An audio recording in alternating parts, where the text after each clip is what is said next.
Hello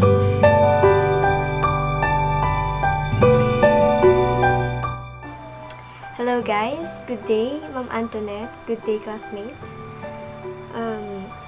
I hope you're all doing fine and I hope you're all safe. So our topic is the 8 brief tales of lovers. The topic that was assigned to me is the story of Endymion and the goddess of moon, Selene. So this is one of the 8 brief tales of lovers. And before anything else, I would like to share a quote that I believe is connected to the topic. Okay. So let me read the quote. Be careful what you wish for. I know for a fact. Wishes are brutal and unforgiving things.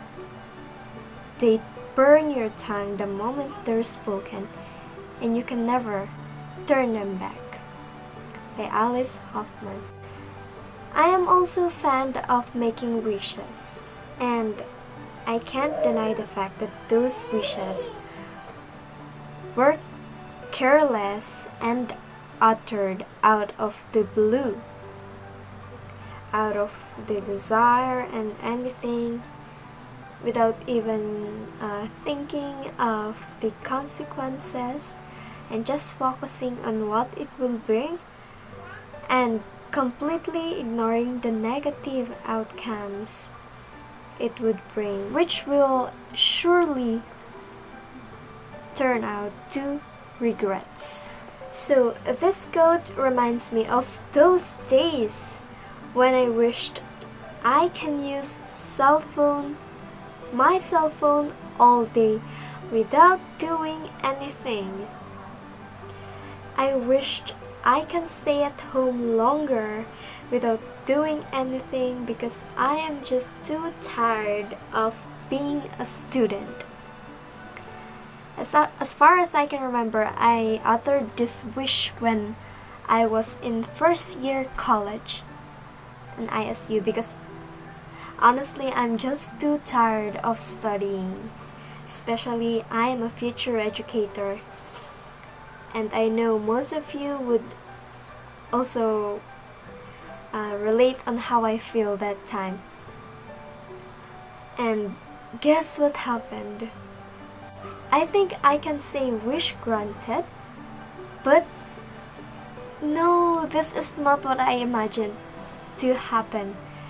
This is not what I wished for.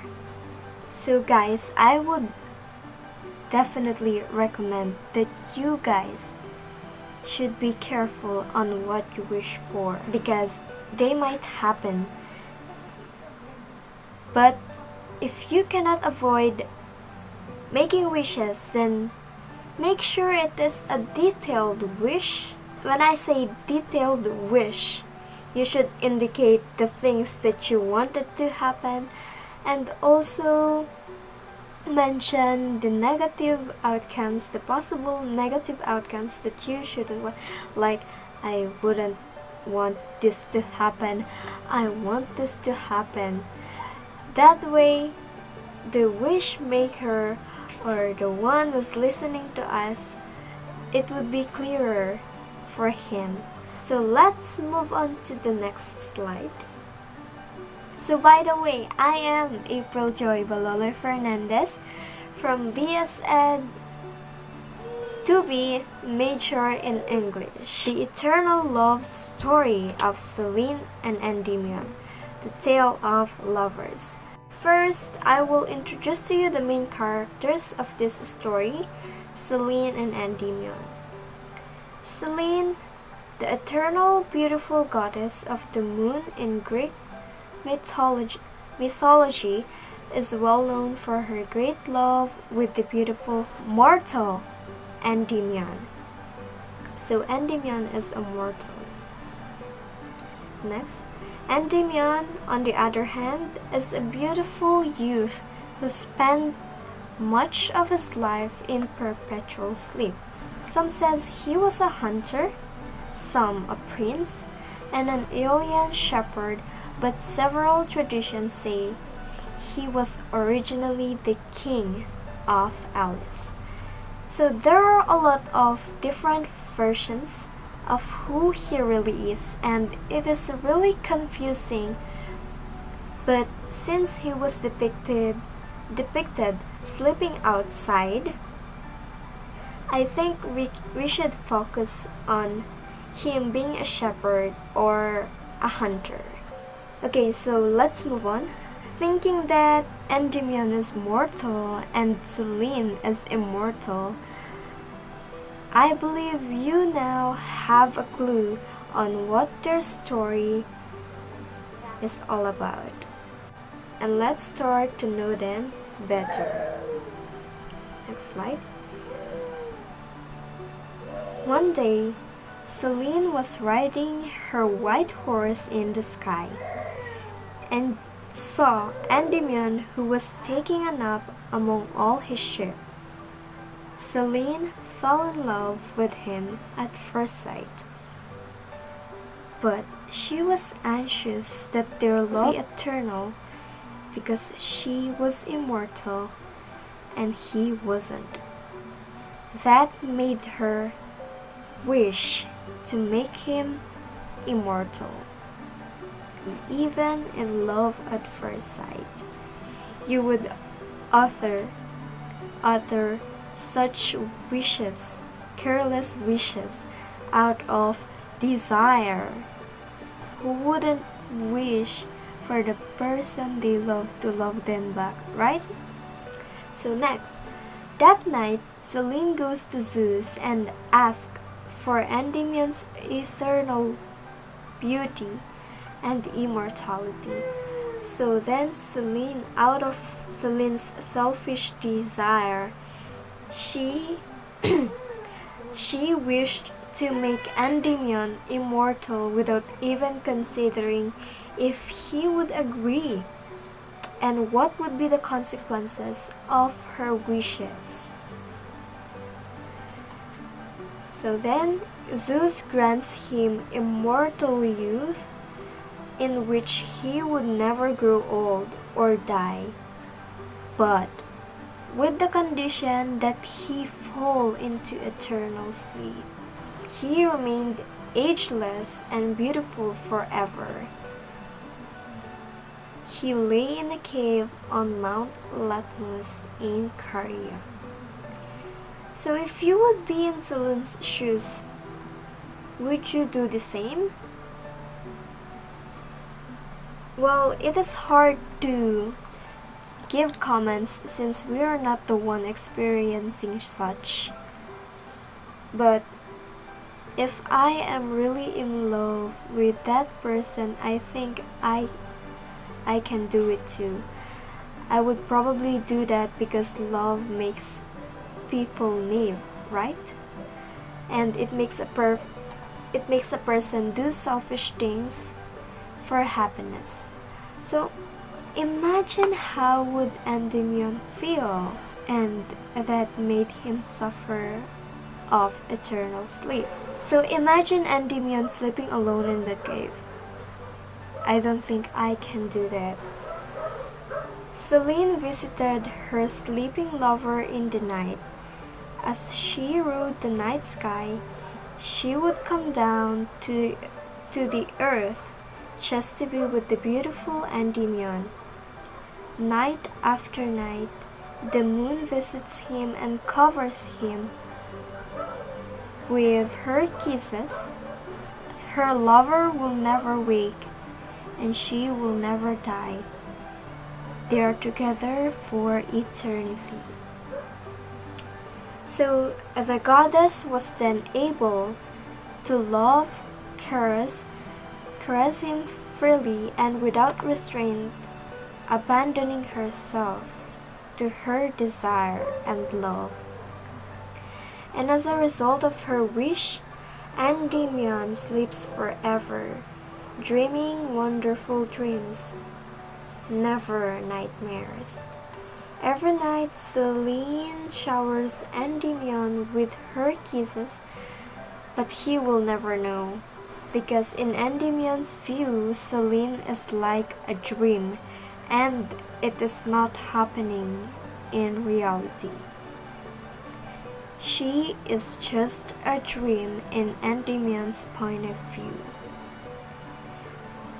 Though it was said that they did manage to have 50 children, in my point of view, Selene will still be lonely because Endymion, his lover, is asleep as if he was dead. The moral of the story. In my point of view, the tale of Selene and Endymion clearly illustrates that we should be careful on what we wish for because we might get it. Indeed, our desire can either bring happiness or pain.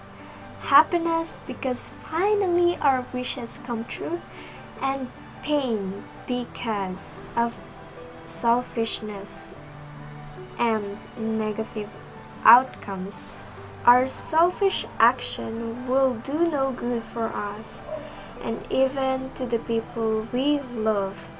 Right, because if we selfishly think of what we want, we often forget to consider or think of those people we love. Selene's wish were granted, but her passion brought her the burden of pain. Pain of seeing the person she loves sleeping forever and as if in death. I believe you would agree that seeing our loved ones suffer makes us feel 100 times painful, especially if we were the reason why they are suffering. I am afraid to share my thoughts about love because I am too naive in this topic, and I don't think I have the right to talk about this because it wouldn't make sense. But still, I would try my best. So I strongly believe we humans can relate into this story because of Selene's selfish actions. Since I'm addicted to dramas, especially K-dramas, I can say that if you fall in love, nothing can stop you.